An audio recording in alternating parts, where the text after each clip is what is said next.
What is skill? Skill है क्या और what are the stages through which skill learning develop? Skill क्या है और स्किल लर्निंग कैसे डेवलप होती है, उसकी क्या क्या स्टेजेस हैं? तो a skill is defined as the ability to perform some complex task. मतलब स्किल का मतलब ये है कुछ भी नया सीखना हो जिससे कि काम आप आसानी से कर सको। A skill is defined as the ability to perform some complex task smoothly and efficiently. Definitely मतलब कुछ टिपिकल काम, कॉम्प्लेक्स टास्क कुछ भी है उसे आप अच्छे से कर सको, स्मूथली कर सको और इफ़िशियंटली कर सको। मतलब आपको करने में दिक्कत ना हो और आउटपुट भी अच्छा आए। तो ये स्किल है, मतलब कोई भी काम आप अच्छे से कर सको और उस काम का आउटपुट भी अच्छा हो, तो ये एक स्किल है।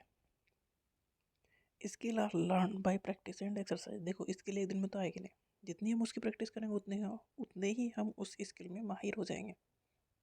जैसे क्रिकेट है, बैट्समैन है या बॉलर है, तो वो इतनी प्रैक्टिस करते हैं तो वो अपने काम में माहिर हो जाते हैं। तो स्किल लर्न की जाती है by practice and exercise. Repeat करना होगा। With each successive attempt at learning a skill one's performance become smoother and less effort demanding.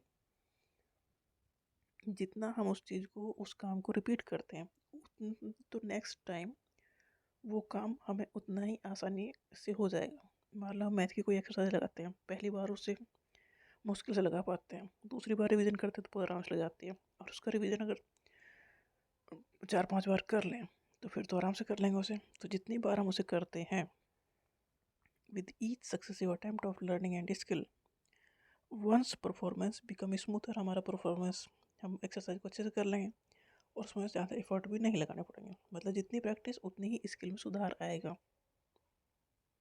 It becomes more spontaneous और ऑटोमेटिक। मतलब हमें करने की उतनी आदत हो जाएगी कि हमें ध्यान भी नहीं देना और वो काम फिर हम आसानी से कर लेंगे। जैसे कि घर में खाना बनाने का काम मम्मी करती हैं तो वो बड़े मज़े से कर लेती हैं क्योंकि उन्हें प्रैक्टिस इतनी हो गई है। तो स्किल का मतलब कोई भी ऐसा काम जो हर बार एक्सरसाइज से सुधारा जा सके और इतना सुधार सके कि वो हाँ आराम से हो और बहुत अच्छा उसका आउटपुट आए। फेजेस क्या है? Skill acquisition. एक्विजिशन मतलब लेना। स्किल को सीखने के क्या फेज है? अकॉर्डिंग टू फिट्स ने डिफाइन किया, skill learning passes through 3 phase. 3 phase हैं, cognitive, associative and autonomous. Cognitive, associative and autonomous. Each phase or stage of skill learning involve different type of mental process. मतलब हर एक का अपना अपना काम है, हर एक में अलग अलग प्रोसेस होगा। मतलब स्किल को सीखने में 3 फेज हैं, cognitive, associative and autonomous. 3 phase हैं किसी भी स्किल को सीखने के लिए। तो cognitive phase of skill learning, the learner मतलब सीखने वाला has to understand and memorise the instruction. देखो कोई भी काम हमें सिखाया जाएगा तो पहले इंस्ट्रक्शन दी जाएंगी, तो उससे पहले सीख उन इंस्ट्रक्शन पर ध्यान देना है कि काम कैसे करना है। And also understand how the task has to be performed. मतलब कॉग्निटिव मतलब दिमाग वाला काम है।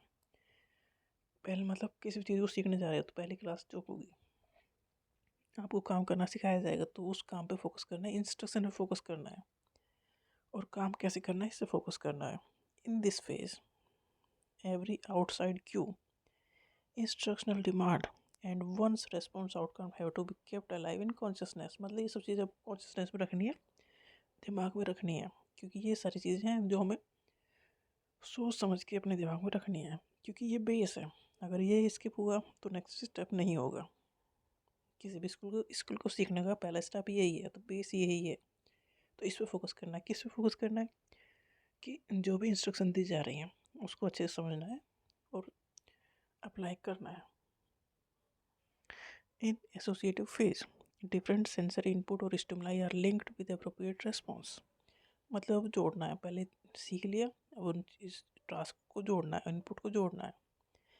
एज द प्रैक्टिस इंक्रीज, जैसे हम काम करते चले जाएंगे तो एरर कम होंगे, गलतियाँ कम होंगी। मतलब पहले इंस्ट्रक्शन दी गई, हमने काम शुरू किया, अब उन काम को हमें प्रैक्टिस करनी है कि गलतियाँ कम होती चले जाएँ और परफॉर्मेंस इम्प्रूव हो जाए और जो टाइम उसमें लग रहा है वो भी कम हो जाए। मतलब स्किल में अब प्रैक्टिस करनी है।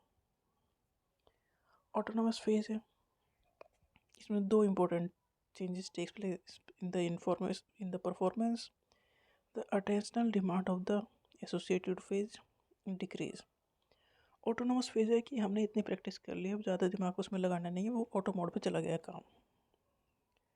And interference created by external factor reduce, मतलब अब हमने उस काम को आराम से कर सकते हैं कि बाहर से कोई हमें परेशान नहीं हो रही है, मतलब कोई म्यूजिक चल रहा है तो हम उससे अफेक्टेड नहीं हो रहे हैं। मतलब हमने मैथ की एक्सरसाइज लगाई कोई, उसकी कई बार प्रैक्टिस कर ली है, पहली बार समझी अच्छे से कोग्निटिव फेज, दूसरी बार प्रैक्टिस की और तीसरी बार वो अपने उसमें चला जाएगा ऑटो मोड में।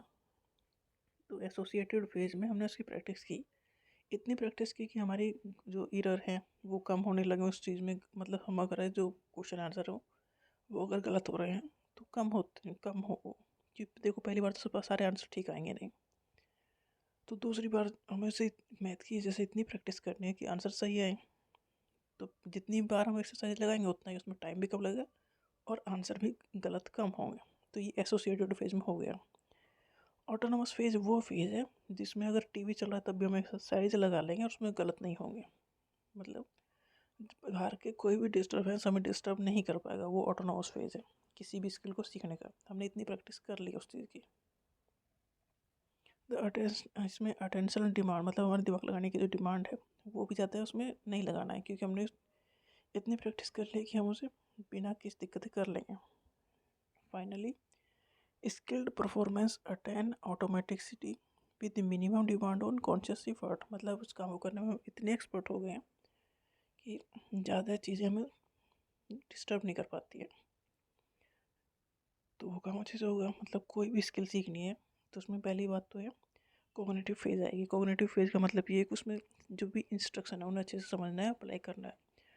दूसरी फेज है एसोसिएटिव फेज, उसमें प्रैक्टिस करनी है। प्रैक्टिस क्यों करनी है, जिसकी एकदम तो सही होगा नहीं, तो उसे इतनी प्रैक्टिस करनी है कि जो गलत हो वो कम होता चला जाए और जितना हमें उसे टाइम लग रहा है उसमें कम टाइम लगता चला जाए। मतलब जैसे मैथ की एक्सरसाइज पहली बार करेंगे तो 10 क्वेश्चन में मान लो 1 घंटा लगेगा। प्रैक्टिस कई बार कर लेंगे तो एक दिन ऐसा आएगा कि सारी एक्सरसाइज हम 20 मिनट में कर देंगे। तो ये हो गया एसोसिएटिव फेज में। थर्ड ऑटोनोमस जो फेज है, इसमें ये है कि हम अगर टीवी चल रहा है, बाहर से कोई बात कर रहा है, तब भी हम सारे क्वेश्चन ठीक ठीक लगा लेंगे।